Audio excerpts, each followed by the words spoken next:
Have you ever finished reading a chapter of the Bible and wondered, what am I supposed to do with this?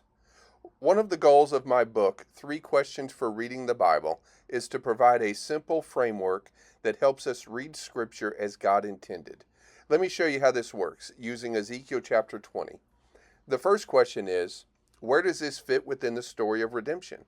In Ezekiel 20, God recounts Israel's history from Egypt through the wilderness and into the promised land. Again and again, Israel rebels against God despite his covenant blessings and showing them mercy. This passage falls within the Mosaic covenant. It reminds us that Israel repeatedly failed to keep God's law and needed a greater Redeemer.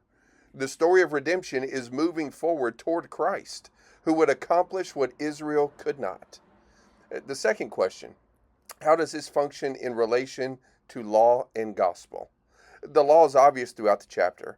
God gave Israel his statutes and commands, yet they continually broke them.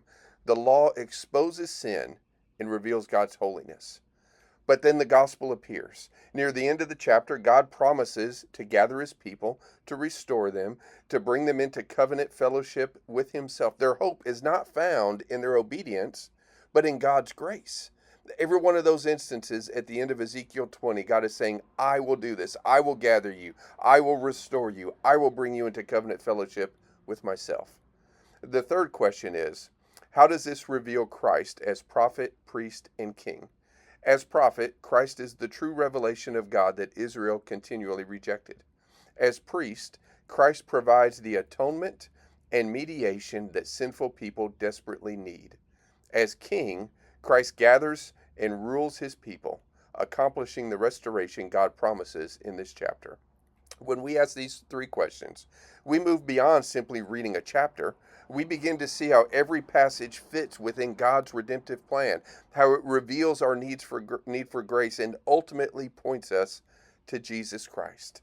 That's the goal of faithful Bible reading, not merely gaining information, but seeing the glory of Christ in all of Scripture.